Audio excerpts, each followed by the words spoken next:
Abdelkrim, que es una figura que a Sí, pesar de que es un poquito un, digamos, un terror de los sueños de los españoles desde sí. aquella época, es una figura que es relativamente poco conocida. Y cómo la impresión que me da leyendo el libro, y creo que es algo que quiere usted transmitir, y por favor que me lo explique, es cómo Abdelkrim propone, digamos, lo que podríamos llamar en estos tiempos una modernidad alternativa para Marruecos. Sí, Está eso por un es. lado el sultán y por otro lado está el...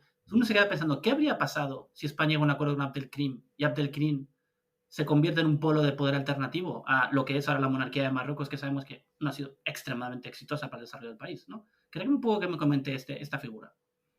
Es muy curioso porque no sé si conoces que hace unos meses Marruecos emitió unos sellos conmemorativos celebrando lo que ellos llaman, ¿no?, la derrota de Anual, ¿no?, de los españoles, ¿no? Y en la guerra del Rif, ¿no? Como si Abdelkrim, en este caso, ¿no?, fuera una especie de caudillo marroquí. Lo paradójico es que la derrota de Anual no es solamente la derrota de España, sino también la derrota de Marruecos, porque hay que considerar que España actuaba, cuando actuaba en este caso más allá de las fronteras de Ceuta y Melilla, actuaba en nombre de la autoridad del Jalifa, que a su vez era un delegado del sultán de Marruecos. Es decir, que Abdelkrim lideraba una kabila que era insumisa, en este caso, no solamente al gobierno de Madrid, ¿no?, sino al gobierno de Fez, a la corte de Fez. La pregunta que me haces es muy oportuna porque Abdelkrim, su plan básicamente hubiera conllevado el fraccionamiento de Marruecos, ¿no?, y la creación de una república rifeña independiente.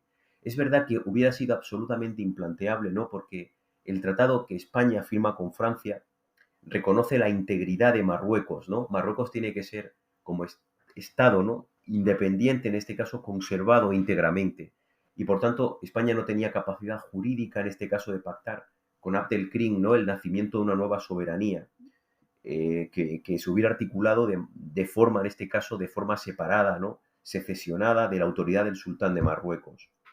Por eso, a pesar de que en el año 23 hay incluso negociaciones reservadas entre Santiago Alba, ¿no?, que es el ministro de Estado del gobierno de la concentración liberal, y enviados de Abdelkrim, porque Abdelkrim además eso de que se plantea pues que España ejerza un protectorado, pero sobre una autoridad independiente del sultán que él lidere, ¿no?, sea en forma de sultanato o sea en forma de república, ¿no? Eso no era realmente lo importante. A pesar de que existen esas negociaciones reservadas, pues ni París ni Fez lo hubieran permitido en ningún caso.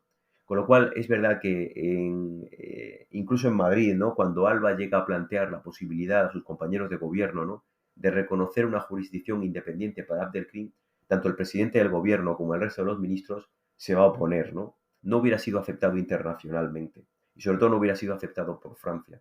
De hecho, además, esto también va a explicar posteriormente, una vez ya que Primo de Rivera está en el poder, ¿no?, la convergencia de Francia y España precisamente para acometer juntos la ocupación definitiva de Marruecos y la derrota de Abdelkrim.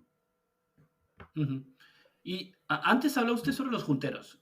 Por favor, Sí, me gustaría que explicara un poquito más este caso, porque yo creo que es una cosa desconocida, incluso para la gente que conocemos mucho la sí. historia de España, y para el público en general será... Y es un fenómeno curioso de la época de la Primera Guerra Mundial en España. Por favor, explique qué es este fenómeno, por favor. En realidad es un fenómeno bastante más europeo de lo que parece, porque sindicatos de oficiales, ¿no?, de estas características los hubo en otros muchos países. Se me viene a la cabeza el caso de Italia, el caso de Grecia con las ligas militares que tuvieron un papel también muy importante en el derrocamiento del rey Constantino, ¿no?, y la llegada de Benicelos al poder.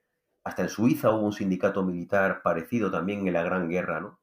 Las juntas militares originalmente son un sindicato militar que tiene reivindicaciones puramente corporativas, profesionales. Tienen que ver básicamente con los ascensos. Ellos piden que los ascensos sean exclusivamente por antigüedad. Tienen que ver con los salarios y tienen que ver con la protesta por la amortización de las plazas de oficiales, que eran los mecanismos en virtud de los cuales, en este caso, no los militares españoles, sobre todo los oficiales de baja graduación, tenían posibilidad de ganar más dinero, ¿no? Antiguamente no había complementos por antigüedad, esto es muy curioso, ¿no? Y por tanto la única manera de ir ganando un poco más de salario era ascender de teniente a capitán, de capitán a comandante, etcétera, ¿no? En principio es puramente un sindicato. Lo que ocurre es que en 1917, como el sindicalismo militar es una cosa que es incompatible realmente con la conservación de la jerarquía, ¿no?, interna dentro del ejército, ¿no?, pues el gobierno trata de disolverlos, y disolverlos además a las bravas, manu militari se puede decir, ¿no?, incluso encerrando en prisiones militares a los dirigentes de esta organización, que básicamente estos dirigentes se articulaban en un órgano que se llama Junta Superior de Infantería, ¿no?, del arma de infantería, que residía además como sede en Barcelona, en la guarnición de Barcelona. Cuando ocurre esto, los junteros pasan de ser de un sindicato puramente profesional y corporativo, ¿no?, en un organismo político que vincula sus reivindicaciones profesionales a la destrucción del turno de partidos en el que habitualmente, ¿no?, con lo que se había articulado la política española, pues desde los tiempos de Cánovas y Sagasta. Es decir, que ellos hasta cierto punto vinculan la satisfacción de sus demandas profesionales a la salida de los políticos profesionales, ¿no?, del gobierno. Primero de los liberales, básicamente el gobierno de Romanones, y después de los conservadores, ¿no?, con el gobierno básicamente de Dato. Estas juntas militares van a ser los responsables de dos pronunciamientos triunfantes, tanto en junio de 1917 como en octubre de 1917.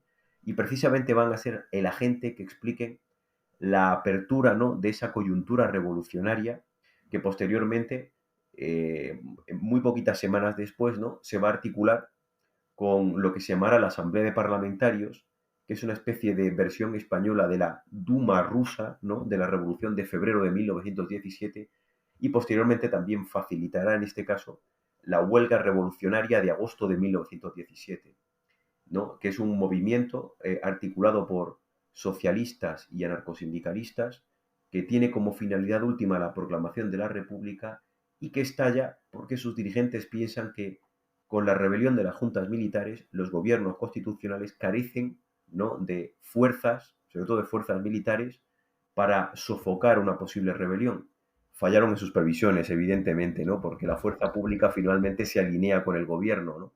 Pero ese básicamente es lo que explica por qué un sindicato militar que inicialmente plantea reivindicaciones puramente profesionales se convierte en el agente revolucionario más importante de los últimos años de la Restauración, abren esta coyuntura de crisis y además permiten, ¿no?, que los movimientos antisistema que previamente no habían tenido fuerzas, ¿no?, para derrocar el régimen, sin embargo, intenten hacerlo, ¿no?